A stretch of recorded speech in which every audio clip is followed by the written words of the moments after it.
If you're a Cleveland Browns fan looking for a break from the emotional roller coaster that is the price we pay from loving then hating our Browns, then a big welcome to Cleveland Browns Anonymous, a group therapy podcast to help you survive the season. So let's start our meeting. Hi, everybody. Well, it's a sunny day. It's cold here. Monday, December 8th. Brook and Mike. Another defeat Monday. Before I flip it over to Brook, all I can say is we just knew the Browns were going to lose.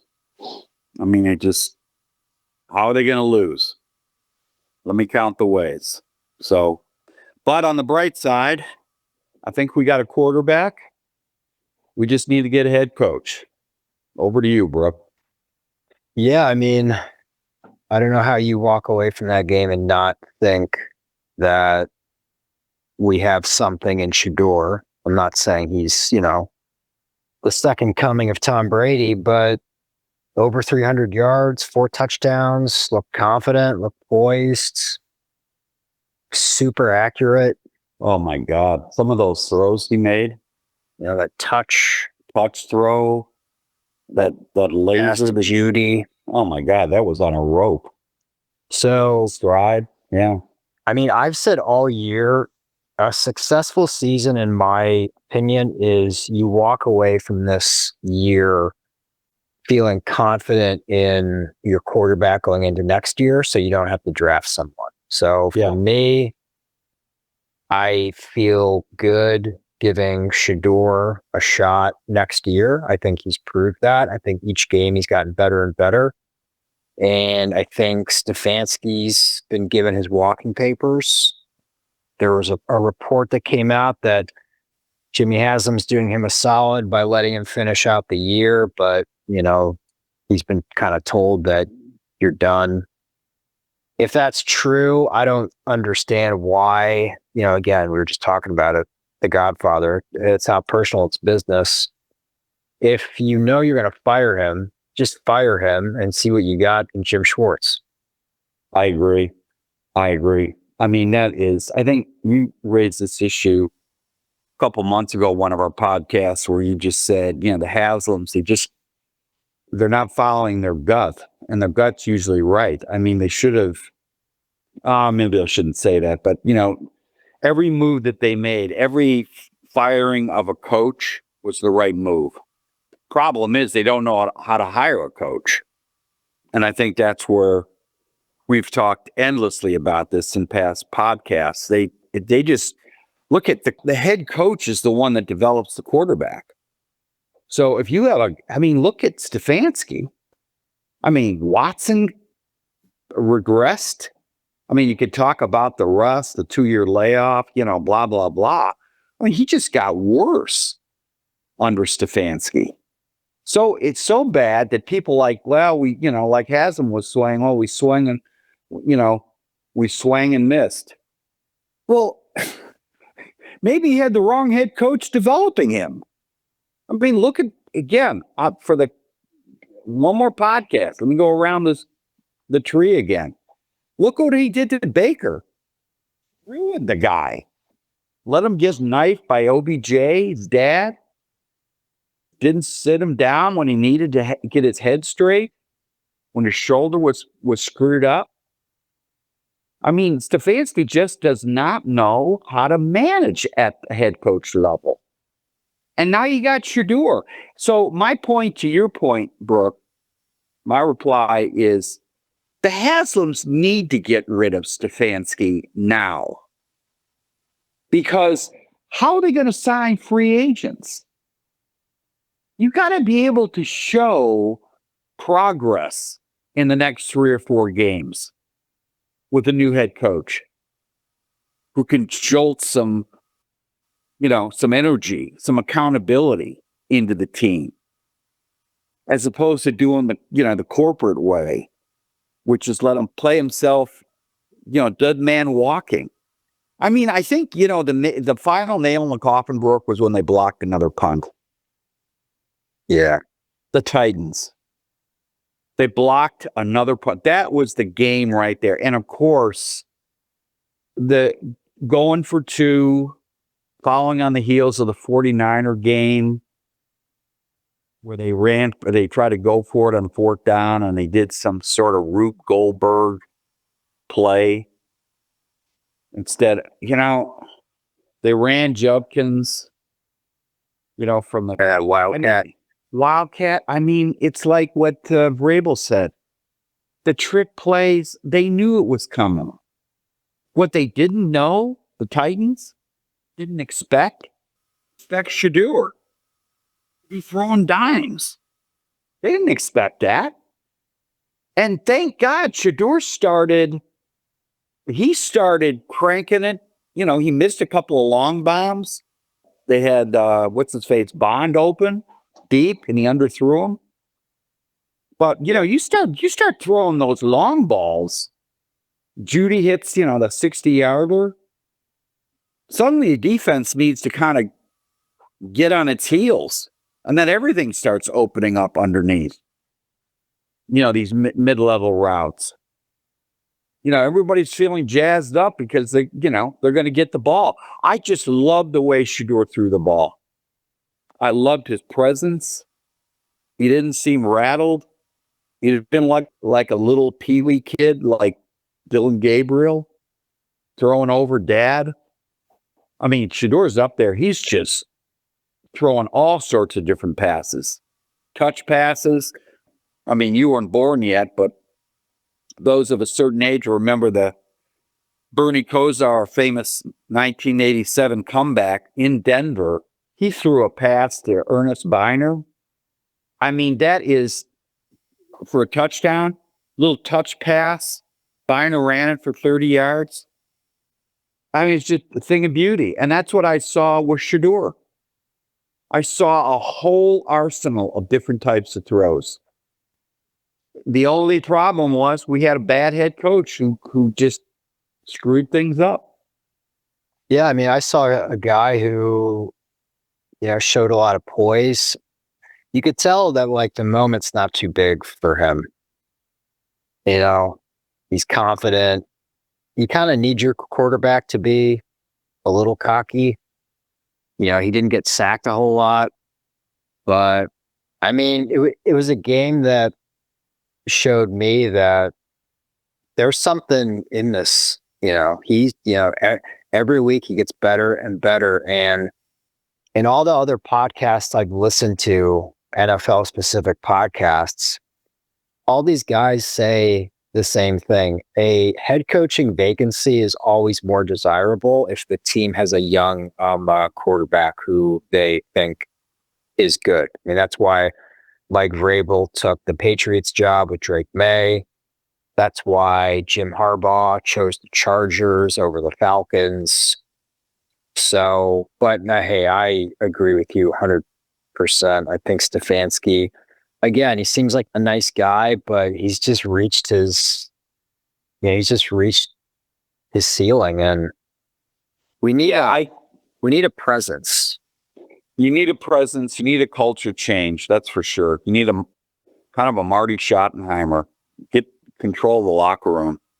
We have too many good players on this team.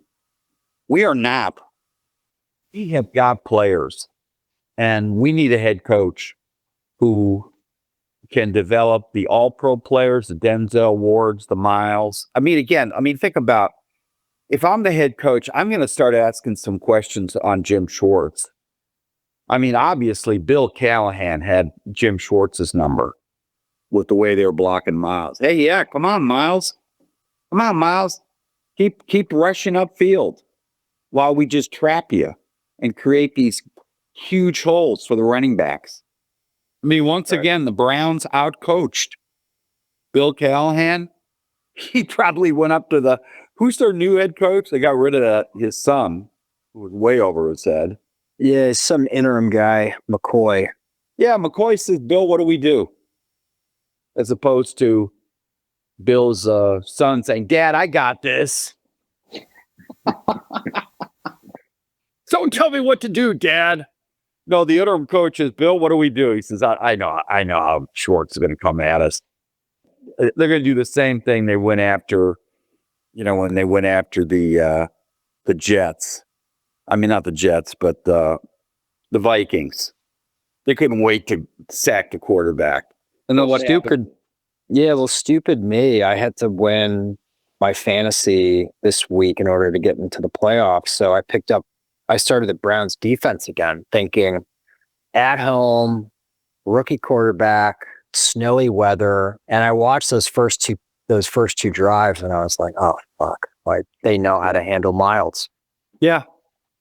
Yeah. And there's nobody talking to Miles. They just kept baiting him to go after it. And you know what? Again, finally they decided to loop Miles in where he got his sack. But I think, the thing is, the Browns just always are getting outcoached. Always. Look at the Texans playoff game with Flacco. You know what? You can go on and on about Flacco throwing 2 pick sixes.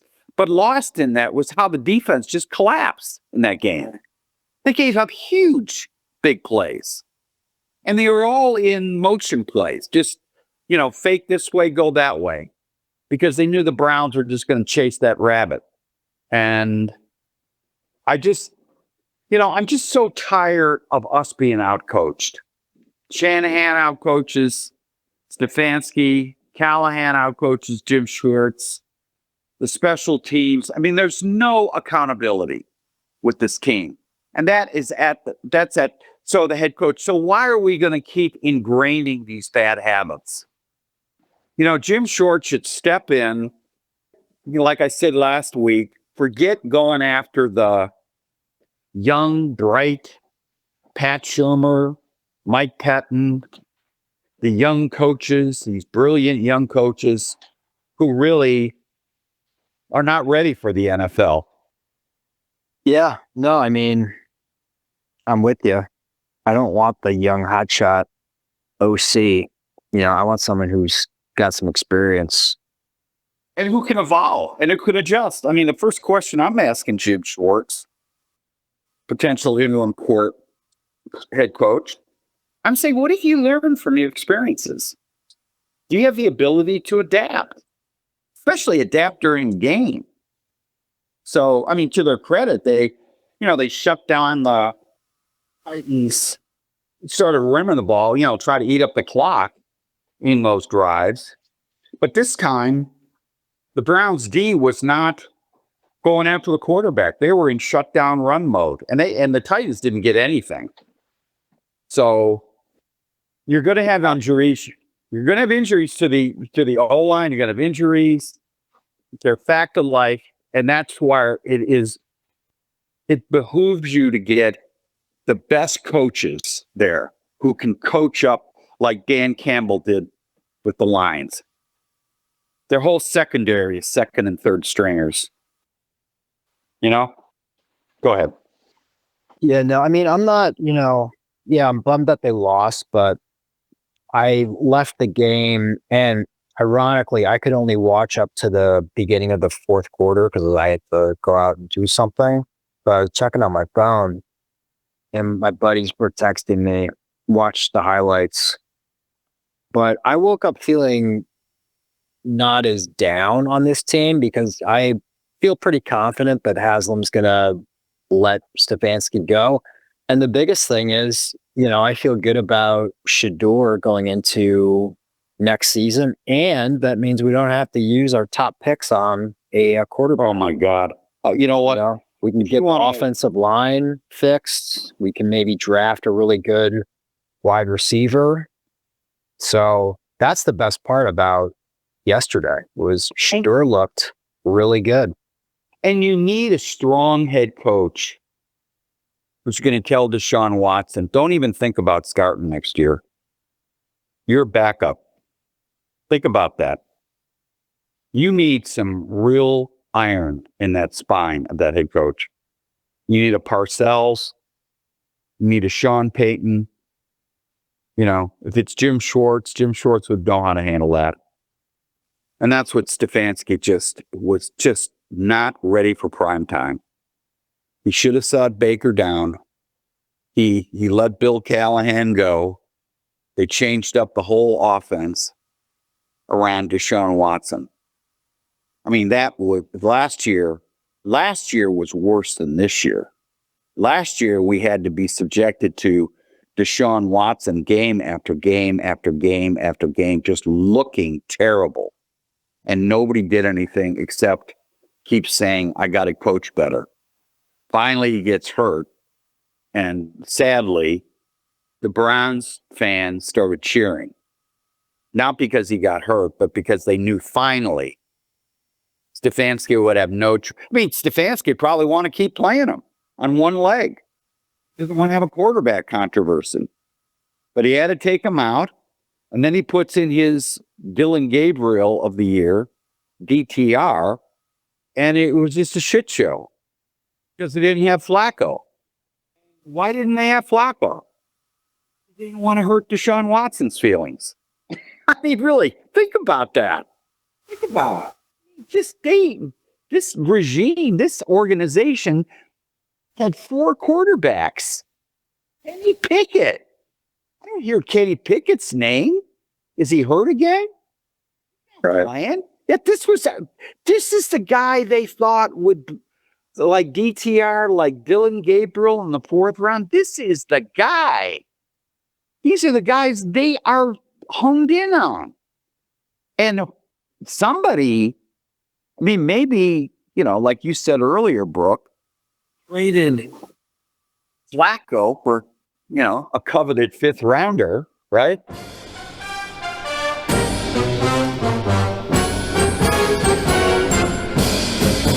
Hey, let's stop here. We got to pay some bills. 30 seconds, and we'll be back. Getting your house ready to sell, or you just need some basic repairs, and you can't get anybody to come out or even return your phone call. Then call Riley Painting and Contracting, your home mechanics, for all of your home repair needs, from electrical, plumbing, roof repairs, and getting your house ready to sell. 45 years in the business, a AAA on the Better Business Bureau, and we're on the preferred contractor list in Cleveland Heights and Shaker Heights. You can contact us by calling 216-371-8160 and leave a message. And guess what? We'll call you back.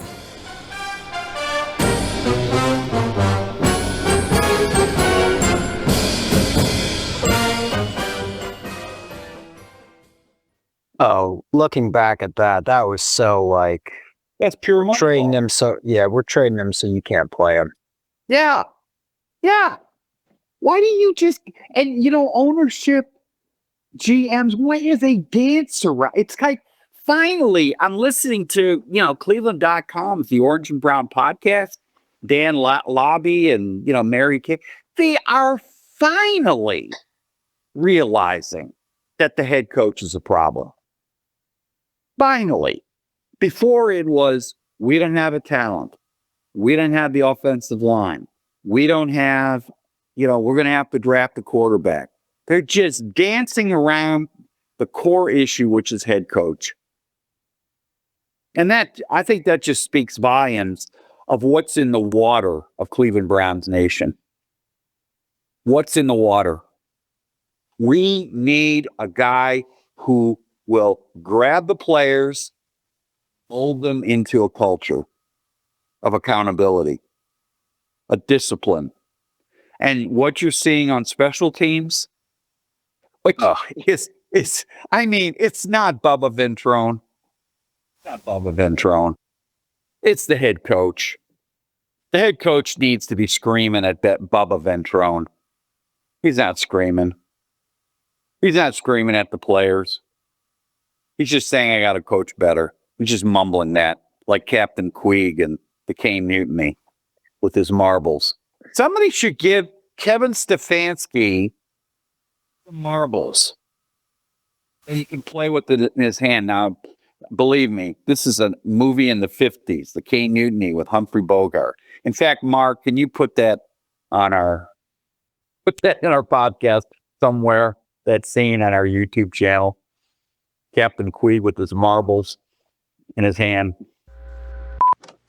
I tried to run the ship properly with a book, but they fought me at every turn. Take the tow line, defective equipment, no more, no less. But they encouraged the crew to go around scoffing at me and spreading wild rumors about steaming in circles and then old Yellowstain. I was to blame for Lieutenant Merrick's incompetence and poor seamanship. Lieutenant Merrick was the perfect officer, but not Captain Queeg. Ah, but the strawberries, that's where I had them. They laughed at me and made jokes. But I proved beyond the shadow of a doubt and with geometric logic that a duplicate key to the wardrobe icebox did exist. And I'd have produced that key if they hadn't pulled the Caine out of action. I know now they were only trying to protect some fellow officer and...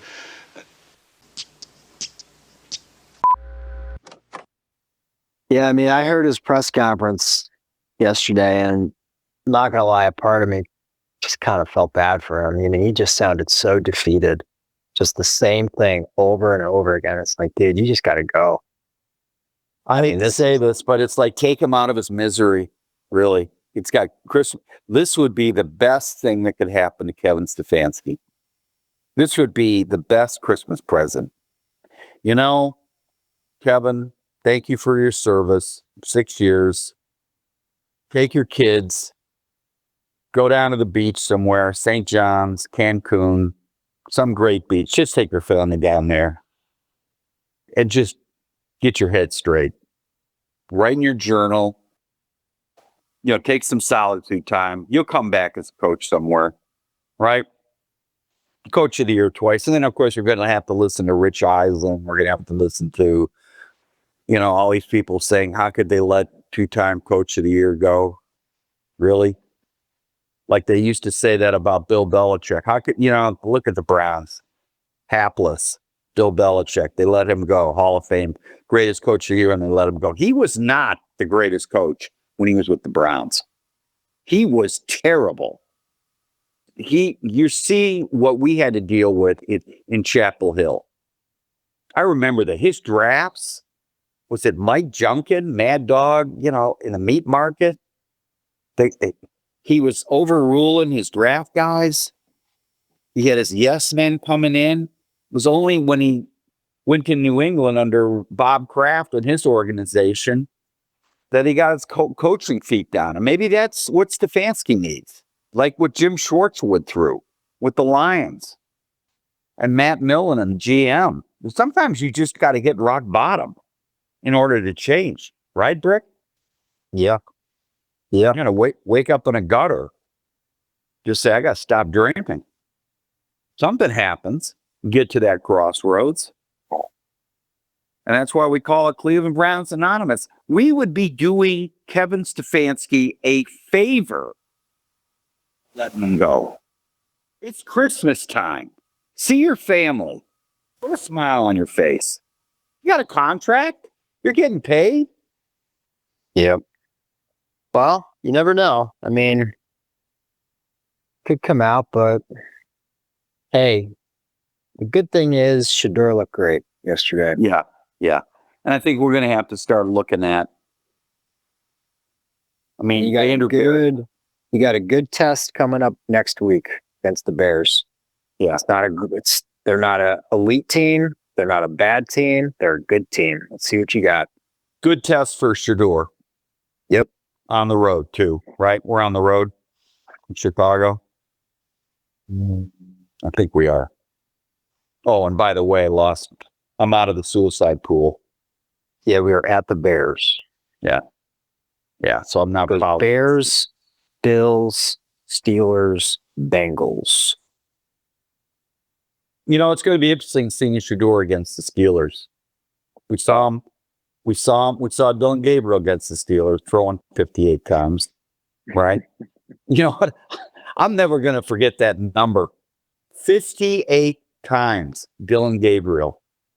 In Pittsburgh. Where we've never won. What does that tell you about the head coach? I mean, what does that tell you? Thank God Tommy Reese is calling the plays. And not, whatever.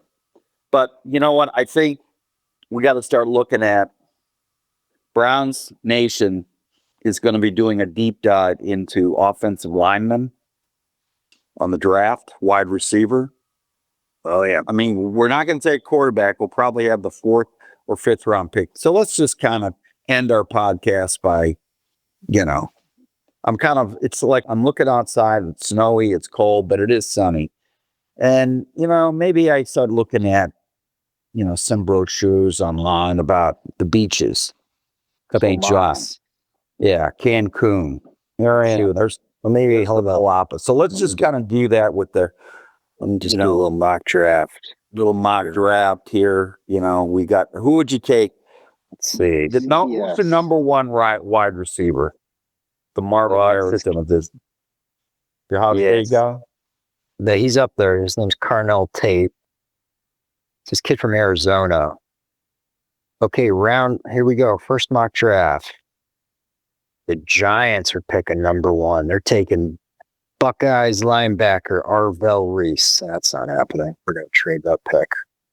They got the Browns picking 4th, taking quarterback Dante Moore. No way. No way they take a quarterback. You're going to have a lot of suicides. Improvisation, they take a quarterback. They're not going to. The Indiana guy, he's going to go number 1. Missed. Here's another one. Hold on.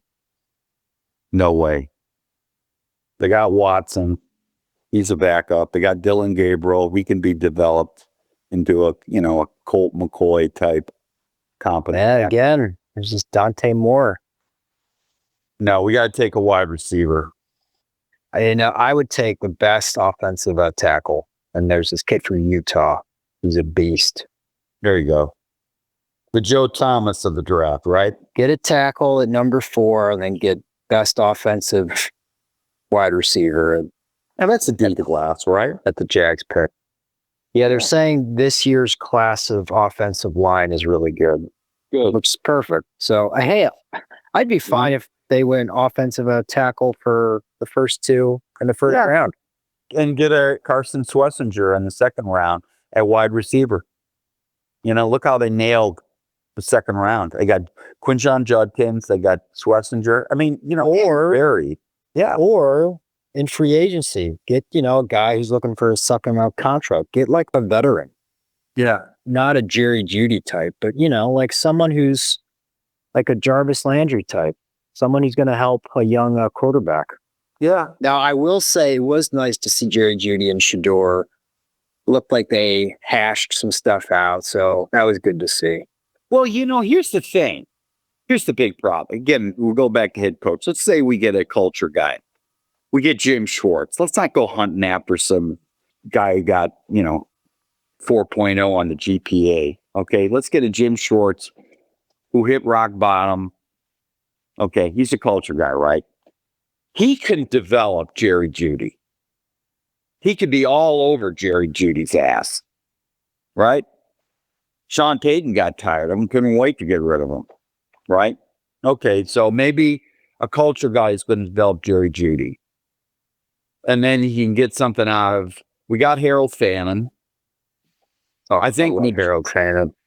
Njoku, I don't think, he's not going to command the same trade value.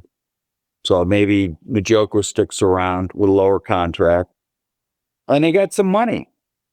And they go after, they literally, Bill Walsh of the 49ers in 1980 or 81, they shoot their first Super Bowl. In his draft, he took 3 defensive backs in the top 3 picks, which was unheard of.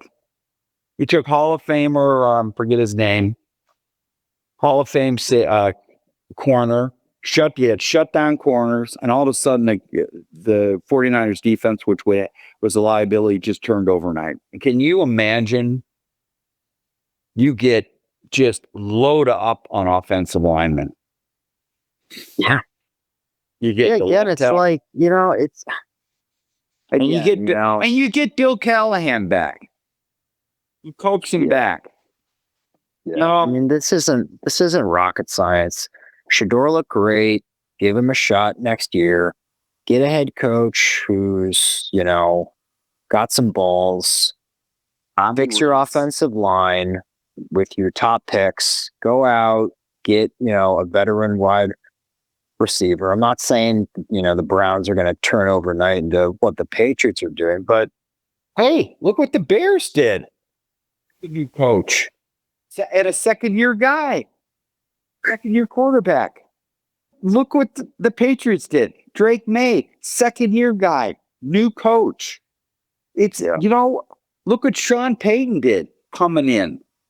First year. It's the head coaching, people. We got the quarterback.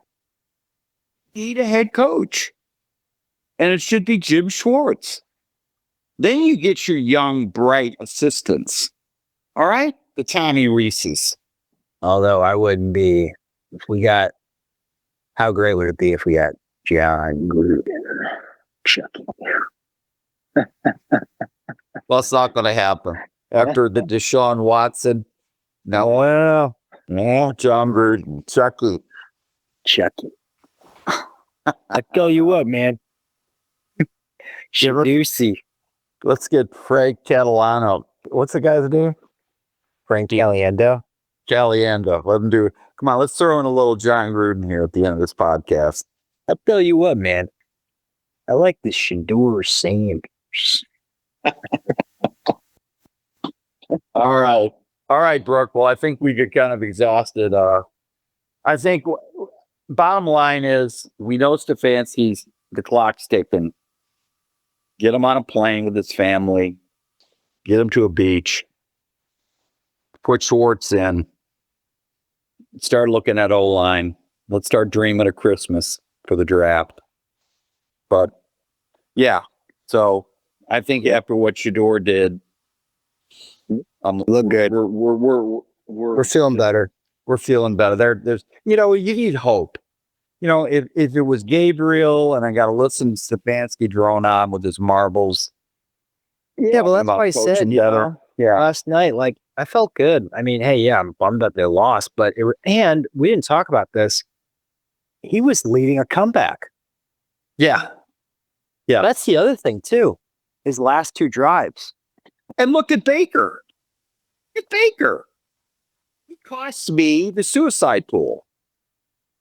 There was 14,000 people in the suicide pool. Oh, Saints Bucks. The Saints Bucks. I took the Bucks along with 757 other people. We are down to 300 people that started out with 15,000. There are 300 people left in the suicide pool. Baker, I'm thinking, oh no, I got to rely on Baker to lead a comeback. Although he's had some comebacks. He's led a couple comebacks. Yeah, come on, man. We're talking the Saints. You're at home. Oh, so yeah, no more suicide pool. But I did well. Ticket to week 14. So 13, 14. Oh, and I think I won my fantasy. So yeah. Who did you have? By the way, last question. We'll let everybody go here. So I have Jahmyr Gibbs. He's my prize. Number one pick. Oh, he lies. 37 points. I have the Cowboys kicker, Brandon Aubrey. Wow. Who gave me 24 points. And then I made this big trade like a month ago where I picked up Matt Stafford and Cortland Sutton and the Broncos. Wow. And ever since then, I've been on like a 3-win. Now I'm playing, my last game is my opponent has Jalen Hurts tonight. Hurts isn't having a good year. And I have Devontae Smith, who's been good. But I'm up by 46 points. So I'm good. All right. Well, let's, hey, next week, guys, Browns Nation, we're going to talk offensive linemen. We're going to see if Stefanski is in Chicago or in St. John's on a beach somewhere. And we'll be breaking down, hopefully, another good game by Shedeur. Kid just keeps getting better and better, right? Shedeur. All right. Okay, everybody. We'll talk then. Thanks, Brook. All right. Bye.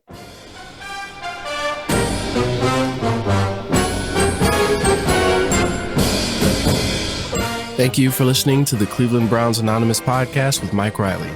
We have a lot more content on the way as we get this new podcast started. You can also check out some of our other podcasts, like the Cleveland Real Estate Investor Podcast, and other new ones that will start soon. On any platform that you find yourself listening to us on, feel free to leave us a like or comment or follow us. It always helps.